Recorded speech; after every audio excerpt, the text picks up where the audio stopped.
Here we go, y'all. This game is going to be very interesting. Welcome to Street Scores. Your boy Rico bringing y'all a regular season edition of Redskins Report. Today's topics: the Redskins and Giants face off in a tragic battle between two teams who are better off losing. Who gets Chase Young and who gets a nice heaping pile of pride? I give the injury report for both teams and dive into this mess of a defensive backfield that the Redskins have. And I dive into the history these two teams have together in their rivalry. And I also dive into what great accomplishments a few Redskin players can actually achieve by the end of the season. You can't mess this up, Redskins. Let's get it.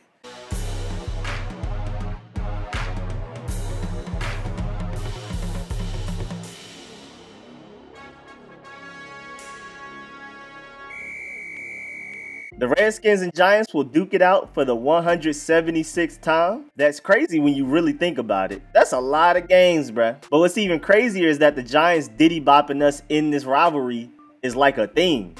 They have won 102 games, and we have won 69. And we've tied for 4, though. But it's alright. It's all cool, though. Because you know why? Because we're going to go out there and... Hold on, wait. Lose again. And secure Chase Young. Secure the Chase Young bag. Think about it. Think about the ramifications of winning this pointless game. Loser, well really winner, of this game gets the second pick and the best chance to get Chase Young, assuming the Bengals will take Joe Burrow or at the very least trade away their first overall pick, and whoever takes the first pick will take Joe Burrow. Chase Young is one of the best and surefire draft prospects of all time. And then you have the winner, well really the loser, of this game who could possibly drop down to the 5th pick as of week 16 and possibly drop down even further by the end of the season after week 17. So this team could potentially watch their top 3 players fly off their draft big boards by the time it's their pick. So basically don't win if you want to win. But back to this rivalry. The Redskins started this rivalry off winning the first game they ever played each other in 1932. I didn't even know who was playing football that far back, man. Golly. And won 2 of their first 3 games by mid-season 1933. And the Giants proceeded to win the next 6 in a row and have pretty much dominated our rivalry except for the 1970s up to mid-1980s since then. And the Giants, of course, won our most recent meeting in late September, 24-3. We got slumped, bruh. Simple as that. It was the first game Dwayne Haskins ever just got thrown into the Sharks and was expected to make a lot, not even something, but a lot out of nothing. And this was like one of the last games Daniel Jones even looked kind of decent. Ho, baby. Oh, he needs some milk. But he had the last laugh, though, that day. Tragic for us. But at this point, we're already down 102-69 in the rivalry. 103 won't hurt when you really think about it, feel me? And now for the injury report. Have to start with the Giants because I am Southern. I have to show some hospitality and give their injury report first. The Giants only have tight end Rhett Ellison listed as out. Antoine Bethea, Kevin Zeitler, Daniel Jones, O'Shane Zimenez, and Antonio Hamilton are all on the injury report from injuries reported earlier in the week, but they're good to go. And then there's the Redskins. The Redskins have half the team on the injury reserve, but as far as an injury report goes, this is the cleanest it's been all year. Landon Collins is questionable, which means he will more than likely play. Fabian Moreau is doubtful, and Pro Bowl snub Quentin Dunbar is just out. Unlike the Giants, who only have 6 total players on the injury report at all, healthy or not, the Redskins have 11, but at least only 2 of them look like they won't be able to play, which is a huge improvement for us. But then again, half of the team is on the injury reserve, so realistically, our injury situation is still just as bad as ever. Even though people like Brandon Sheriff wouldn't even be on IR and could possibly even play on Sunday if the Redskins actually had a chance to make the playoffs and had a chance to play meaningful games. But as far as this sheet of paper saying who will play or not this week, we only have 3 players who are listed as 100% ready to go. We only have 3 players who are listed as not 100% ready to go, and they're all DBs. Which leads me to this next topic. Our defensive backfield, boy oh boy. Starting cornerback Fabian Moreau is doubtful, as I just said, more than likely won't play. Pro Bowl snub cornerback Quentin Dunbar is out, like I just said. Pro Bowl alternate safety Landon Collins is questionable and will more than likely play though. And safety Monte Nicholson will play. But that's not enough players to make an entire defensive backfield. Along with Trey Quinn and Brandon Sheriff, 7th round phenom Jimmy Moreland was also sent to the IR. Cornerback Simeon Thomas, who probably only played like one game, was suspended for the remainder of the season. Even cornerback Danny Johnson was just placed on the PUP list. And cornerback Josh Norman is practically benched. Whoever the Redskins sign, they automatically get placed above Josh Norman on the depth chart. He is the last resort, like the last resort, period. And this brings me to the players that the Redskins have brought in to see what they have in both practice and in game. It's in-game tryouts for us. We will have DBs trying out in the Giants regular season game. That's what this season has come to, huh? But let me list off who are all hopping over Josh Norman for playing time. It's crazy. The Redskins worked out 6 cornerbacks on Tuesday. Brian Body Calhoun, I think you say Brian, that's Brian, I guess so. Chris Campbell, D. Delaney, Kavari Russell, Cody Sensabaugh, and Kayvon Webster. The last two, Cody Sensabaugh and Kayvon Webster, were all signed to the active roster, so they will probably play. And then the Redskins went and promoted ex-Dolphins defensive back Maurice Smith from the practice squad to the active roster, so he might play. So the Redskins will more than likely throw out these 3 corners before they throw Josh Norman out there. Josh Norman is just a warm body to fill the position as a last resort. The Redskins are trying to see if any of these young corners have any potential to be something worthwhile before we have the 2020 season that we're actually trying to take seriously, unlike these last 2 games. So these are in-game tryouts, like I said. But the Redskins have also signed some other players who may or may not have a chance to play in these final 2 games. The Redskins promoted running back Josh Ferguson to the active roster before the game against the Eagles. He got 3 carries, but I'm just letting y'all know that. They signed tight end Caleb Wilson off the Cardinals practice squad.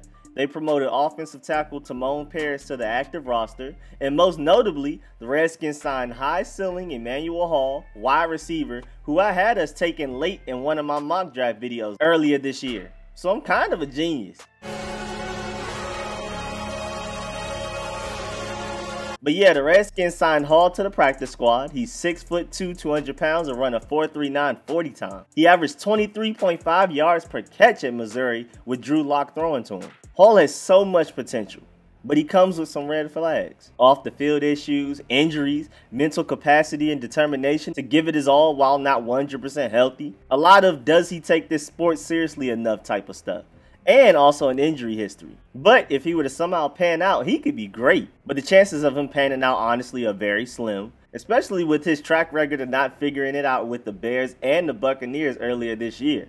And he hasn't been on a team since September, period. But this is a no-risk, high-reward situation with him being a very cheap practice squad player and can easily be released at any moment with no damage. But next topic. What great things can the Redskins even accomplish while losing? There's actually a few of them, and they're pretty big. Because even with as much as I really want to lose this game and get Chase Young, I don't want this game to be just miserable and a complete failure. Terry McLaurin can make this year a legendary rookie season as a Redskins receiver. He is just 50 yards shy of beating Gary Clark's rookie season record. He is only 167 yards away from eclipsing 1,000 yards on the season, which will make him the first Redskins receiver to ever reach 1,000 yards in a rookie season. And he will be the first Redskins receiver, period, rookie or veteran, to reach 1,000 yards receiving since Pierre Garçon did it with 1,041 yards in 2016. Yes, ma'am. Yes, ma'am. And he's doing that in spite of this inconsistent and terrible quarterback play this year.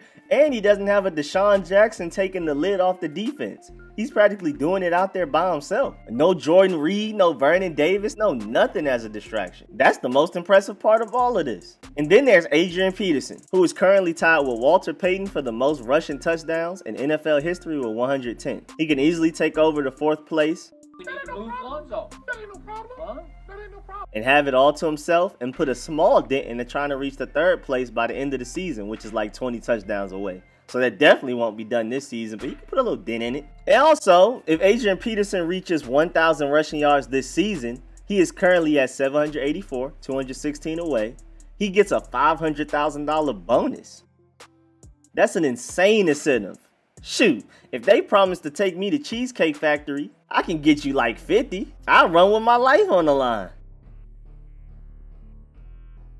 But back on topic. Cole Holcomb leads all rookies in tackles this season with 96. He can keep his lead and finish strong and probably even make it to the all-rookie NFL team at the end of the season. Matt Ioannidis has 8.5 sacks so far this season and has a good chance to finish with 10, double digits. Oh, say less. And for Dwayne Haskins, I just want them to put together a good last lap on the season.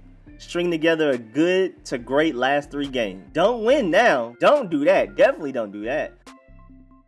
But then again, with how hurt and bad our defense already was, Dwayne Haskins could put up 300 yards, 3 touchdowns, and no interceptions and still lose by 14. I mean, come on. I'm not trying to be disrespectful. I mean, and that's what I'm hoping happens. Please. Because with Ryan Kerrigan on IR, Montez Sweat still learning, and the entire secondary being in shambles and having a live tryout in a regular season game, Daniel Jones better ball out, and I'm hoping for it. Excellent. If he can't ball out against this defense and Greg Manusky calling the plays, he can't ball out against anybody. So the Giants have a conundrum on their hands. If Daniel Jones balls out like he should, the Giants should win, and they forfeit their chances of getting Chase Young. But if he doesn't, they have a much bigger problem on their hands than not getting Chase Young. They may need to consider getting rid of Dave Gettleman and drafting a QB this coming April and just scrapping the whole Daniel Jones project.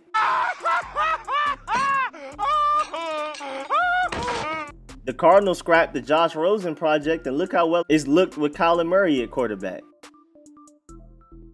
But that's it for this regular season episode of Redskins Report. Thanks for the view. I'm going to keep bringing y'all updates on the Redskins year round. I'm going to keep bringing y'all some Redskins reports, some debate topics, important updates like this, mock draft, interesting views, rankings and grades on the team, random details, guides, and game previews and reviews, and of course some live streams. Make sure y'all get in them comments and let me know, who do you think will win this game? Do you want your team to win? No! Which 1,000-yard season would be most impressive, Terry McLaurin or Adrian Peterson? Also, make sure y'all Dolomite fake punch that like button, favorite, subscribe, and most importantly, comment and share. And again, thank y'all for the support. I'll catch y'all later. I'm out. Y'all take it easy. I'm out. Redskins, y'all better not win this game.